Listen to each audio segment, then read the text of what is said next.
नमस्कार जय Jagannath world of Odia YouTube channel को आपण माननकु स्वागत।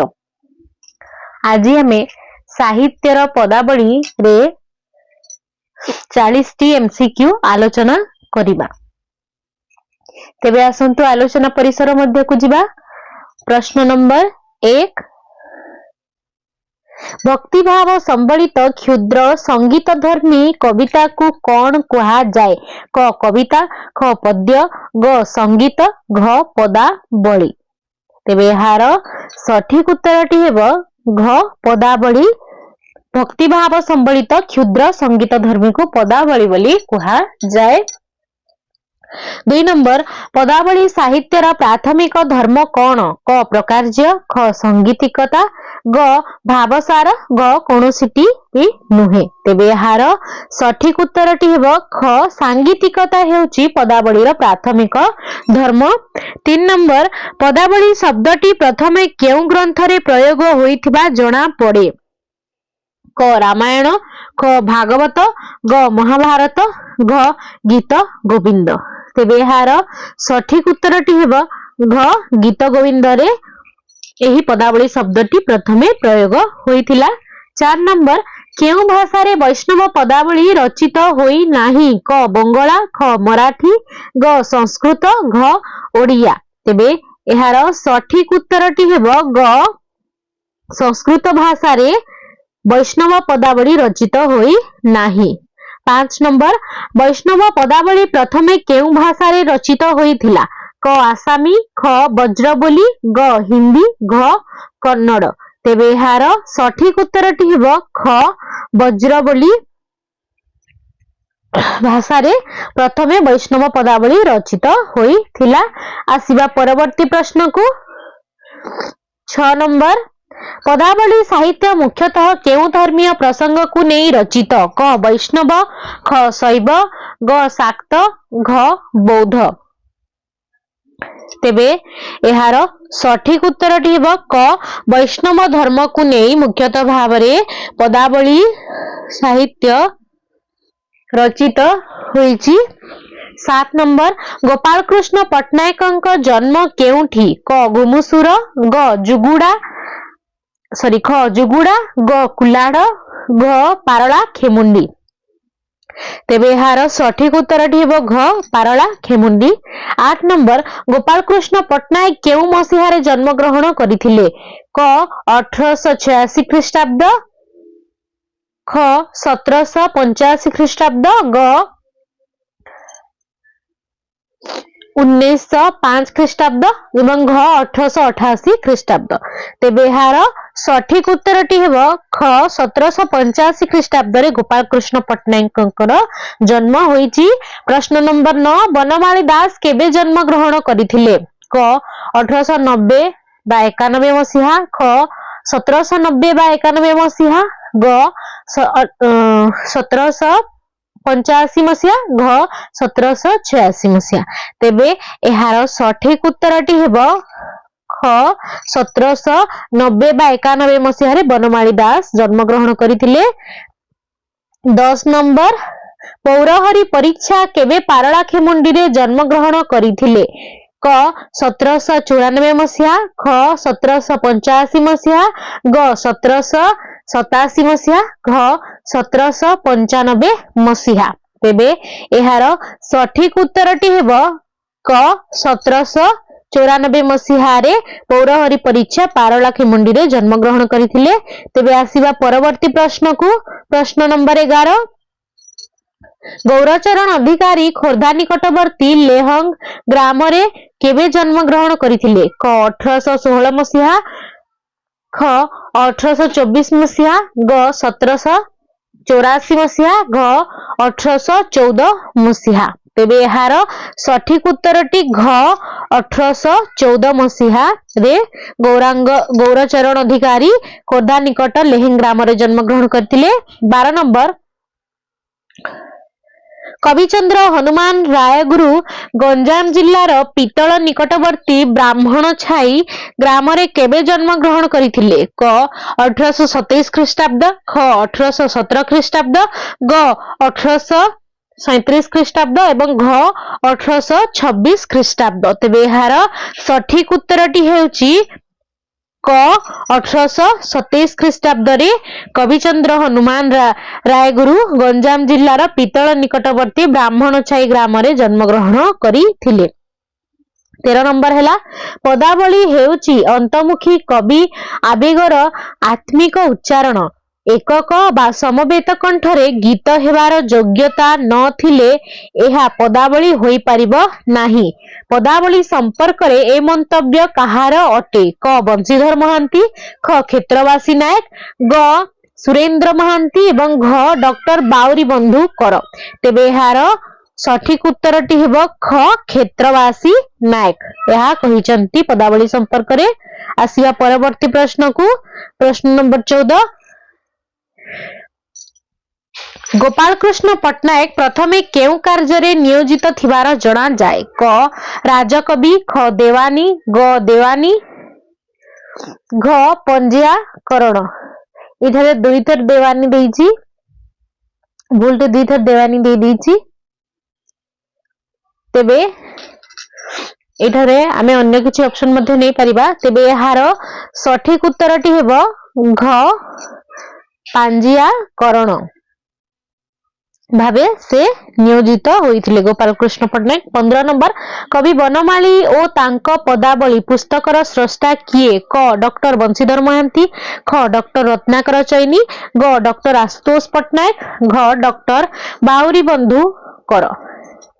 ତେବେ ଏହାର ସଠିକ ଉତ୍ତରଟି ହେବ ଖ ଡକ୍ଟର ରତ୍ନାକର ଚୈନୀ ଏହି ପୁସ୍ତକଟି ରଚନା କରିଥିଲେ। 16 ନମ୍ବର ମଲ୍ଲିମାଳ ଶ୍ୟାମକୁ ଦେବୀ ମନ ତୋଷିବି ଉପେନ୍ଦ୍ର ଭଞ୍ଜଙ୍କ ଦ୍ୱାରା ରଚିତ ଏହି ପଦାବଳୀଟି କେଉଁ ଶୈଳୀରେ ଲିଖିତ ହୋଇଛି? କ ଚୌପଦୀ, ଖ ଚୌତିସା, ଗ ଦୋହା, ଘ ଗୀତିକା।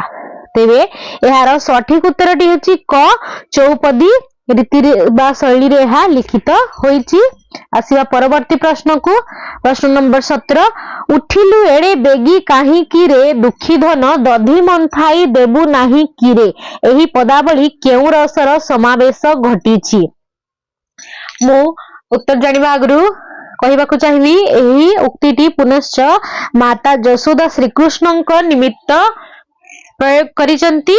ତେଣୁ ଯେହେତୁ ଏଠାରେ ଗୋଟିଏ ମାତା ଗୋଟିଏ ସନ୍ତାନ କୁ ଏହା କହୁଛି, ତେଣୁ ଏଠାରେ ନିଶ୍ଚିତ ଭାବରେ ବାତ୍ସଲ୍ୟ ରସର ପ୍ରାବଲ୍ୟତା ଦେଖାଦେବ। ତେବେ ଏଠାର ସଠିକ ଉତ୍ତର ହେଉଛି ଗ ବାତ୍ସଲ୍ୟ।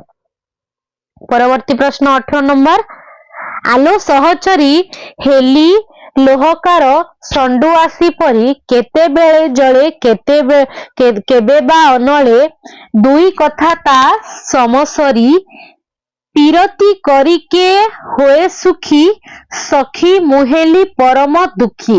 ଏହି ପଦାବଳୀର ଏହି ଅଂଶଟି କେଉଁ କବିଙ୍କର ସ୍ମୃତି? କ ବନମାଳୀ ଦାସ, ଖ ଗୋପାଳକୃଷ୍ଣ ପଟ୍ଟନାୟକ, ଗ ଗୌରହରି ପରିଚ୍ଛା ଏବଂ ଘ ଗୌରଚରଣ ଅଧିକାରୀ।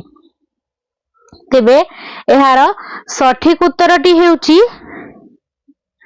କ ବନମାଳୀ ଦାସ। ପରବର୍ତ୍ତୀ ପ୍ରଶ୍ନ। ପ୍ରଶ୍ନ ନମ୍ବର 19 ଶ୍ୟାମ ନାଗର ହେ ଏବେଶ ହୋଇବ ନାହିଁ ଏବେଶ ହୋଇଲେ ପାଷାଣ ତରଳେ ନାରୀଏ ରହିବେ କାହିଁ। ପଦାବଳୀର ଏହି ଅଂଶଟି କାହାର? କ ଗୌରହରି ପରିଚ୍ଛା, ଖ ବନମାଳୀ ଦାସ, ଗ ଗୌରଚରଣ ଅଧିକାରୀ, ଘ ଲୋକନାଥ ବିଦ୍ୟାଧର। ତେବେ ଏହାର ସଠିକ ଉତ୍ତରଟି ହେବ ଖ ବନମାଳୀ ଦାସ। ଆସିବା ପରବର୍ତ୍ତୀ ପ୍ରଶ୍ନ। ପ୍ରଶ୍ନ ନମ୍ବର 20 ଦୟା ନ କରନ୍ତୁ ମୁଦାସୀ ସିନାରେ ଦୁଃଖ ଦେଇ ଶ୍ୟାମକୁ ରାଧା ସୁଖୀ ହେବାକୁ ରୁଷିବ କଲୁ ଏ ଆଲୋଚନାରେ। ପଦାବଳୀର ଏ ଅଂଶଟି କେଉଁ କବିଙ୍କର କୃତି? କ ବନମାଳୀ ଦାସ, ଖ ବିଦ୍ୟାପତି, ଗ ଗୌରହରି ପରିଚ୍ଛା, ଘ ଗୋପାଳକୃଷ୍ଣ ପଟ୍ଟନାୟକ। ତେବେ ଏହାର ସଠିକ ଉତ୍ତରଟି ହେବ ଘ ଗୋପାଳକୃଷ୍ଣ ପଟ୍ଟନାୟକ। 21 ନମ୍ବର ଶ୍ୟାମ ଅପବାଦ ମତେ ଲାଗିଥାଉ ଏହି ପଦାବଳୀଟି କେଉଁ ରାଗରେ ରଚିତ? କ ଶୋକକାମୋଦି, ଖ ମୋହନ, ଗ କାଫି, ଘ ପରଜ। ତେବେ ଏହାର ସଠିକ ଉତ୍ତରଟି ହେଲା କ ଶୋକକାମୋଦି। आसिबा परवर्ती प्रश्न नंबर 22 मु तो जानी जानी करिछि मान काहाकू बोलिबी किस मोहरी करम दोष स्वहस्ते करिछि विष पान पदावलीर एही पंक्ति रे कवि गोपाल कृष्ण केउ वर्गर नायिका चित्रण करिछंती क खंडिता ग विप्रलब्धा ग कलहांतरिता घ अभिमानिनी तेबे एहार सठिक उत्तर हेबो ग कलहांतरिता 23 नंबर प्रश्न देखुथिले मन त्रुपत नुहई न देखिले फुटी जाए आखि आहुरी कथाए सही सुण पदावलीर ए पंक्तिटी कहार अटे क दीनकृष्ण दास ख गोपाल कृष्ण पट्टनायक ग उपेन्द्र भंज घ बनमाली दास तेबे एहार सठिक उत्तरटी होला घ बनमाली दास 24 नंबर केउटी बनमाली दासंक एक सृष्टि नुहे क आहे नील शैल ख मणिमा हे एतिकी मागुणी मोर ग दुख नान हे दुख नाशक हे एठारे दुख नान लिखा है भूल दुख नाशक हे एठारे नाशक लिखि दे पारिबे आपण माने दुख नाशक हे सुख न पाइली दिने घ महाबाहु एही कथारे मो मन तेबे एठारे सठिक उत्तरटी हेबो क आहे नील शैल आसीबा परवर्ती प्रश्न को 25 नंबर प्रश्न केउटी बनमाली दासंक एक सृष्टि नुहे क राधे कृष्ण रटरे ख चकाडोला चिक्कण कालिया हे ग आहे नीलगिरी घ बकारी मो कथा सुण तेबे एठारे सठिक उत्तरटी हेला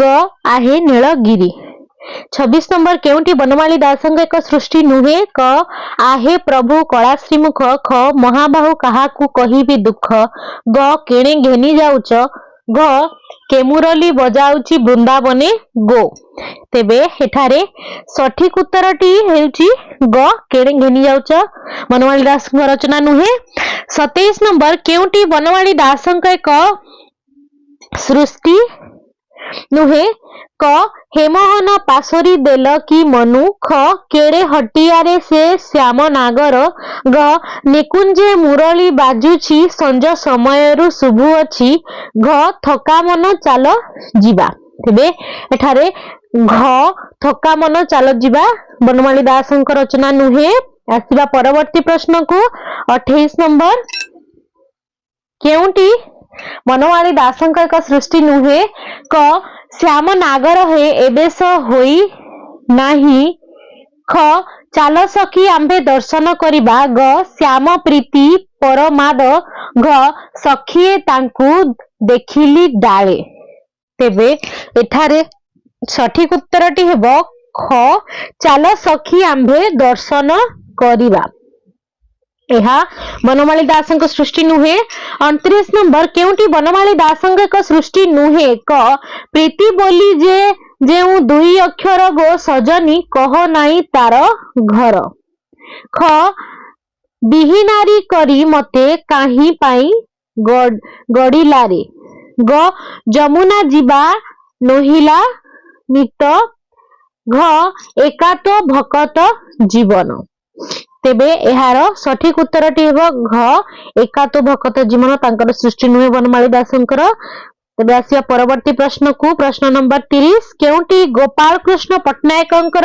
एक सृष्टि नुहे क जगबंधु हे गोसाई ख श्याम अपवाद लागि थाउ ग श्याम को जुहार ता प्रीति की जुहार घ कदम्ब बने बंसी बजाइला रे तेबे एहार सठिक उत्तर हेबो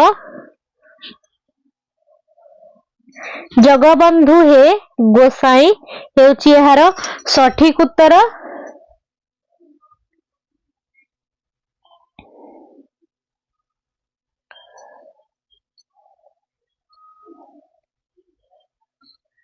आसिबा परवर्ती प्रश्न को प्रश्न नंबर 31 केउंटी गोपाल कृष्ण पट्टनायकंकर एक सृष्टि नुहे क मोहन रीति चिन्हा पड़िला माँ ख काननर बितानरे एकी गान शुभुची माँ ग दुख नाशन हे सुख न पाइली दिने घ ब्रजकू चोर आसीची। तेबे एहार सठिक उत्तरटी हैला ग दुख नाशन हे सुख न पाइली दिने। यह गोपाल कृष्ण रचना नुहे। 32 नंबर केउंटी गोपाल कृष्ण पट्टनायक एक सृष्टि नुहे क सुषमा नानी मानिनी गजगामिनी तेज मानरे ख महाबाहु एही कथारे मो मन ग तनया तरणी रे आज कला केड़े हरबर घ ब्रजेंद्र कुमार। तेबे एहार सठिक उत्तरटी हैला ख महाबाहु एही कथारे मो मन थाउ सॉरी मो मन। यह गोपाल कृष्ण सृष्टि नुहे। 33 नंबर प्रश्न केउंटी गोपाल कृष्ण पट्टनायक एक सृष्टि नुहे क उठिलु एड़े बेगी काहीरे दुखीदन ख रसमानस राधिकेश ग चकाडोला चिक्कण कालिया हे घ संगिनी रे रास रंगिनी रे। एठारे घ आपण माने संशोधन करि परिबे। तेबे एहार सठिक उत्तरटी हेबो ग चकाडोला चिक्कण कालिया हे। एहा गोपाल कृष्ण को सृष्टि नुहे। तेबे आसीबा परवर्ती प्रश्न को प्रश्न नंबर 34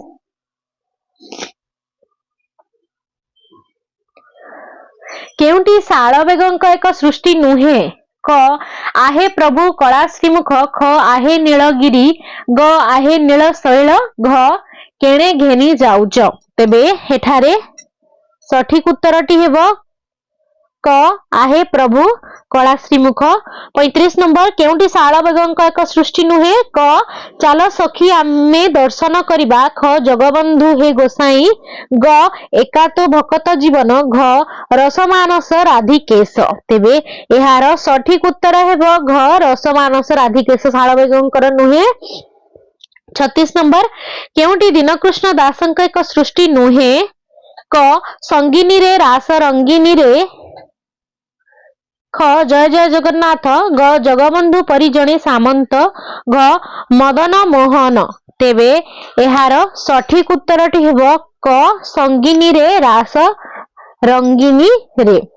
तेबे परवर्ती प्रश्न को आसीबा प्रश्न नंबर 37 नंबर केउंटी वीरकिशोर देवंक एक सृष्टि नुहे क दुख नाशन हे ख आहे नील शैल ग भुज तले मते रख घ पतित पावन बाना। तेबे एहार सठिक उत्तरटी हेबो आहे नील शैल। एहा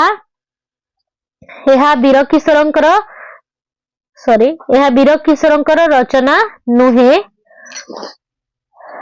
38 नंबर केउंटी साळबेगंक एक सृष्टि नुहे क बाछिके नाम देला दयानिधि ख नीलगिरीपति ग जगबंधु परि जणे सामंत घ श्री पुरुषोत्तम जीवा मन। तेबे एहार सठिक उत्तर हेबो ग जगबंधु परि जणे सामंत। यह साळबेगंकर सृष्टि नुहे।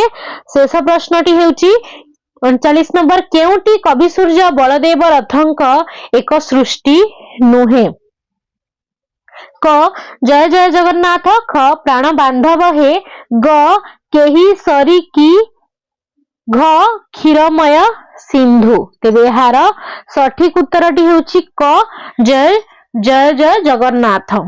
तेबे आजिर आलोचना परिसर को मैं एठारे समाप्त करिवि। वीडियोटी जदि आपनको भल लागिथिबो वीडियोटी को निश्चय लाइक कमेंट शेयर करिवे एवं एही परी ओडिया कॉम्पिटिटिव एग्जाम पई विभिन्न विषय रा एमसीक्यू किंबा आलोचना वीडियो गुडी को पाइबा पई चैनल टी को सब्सक्राइब करंतु। जय जगन्नाथ।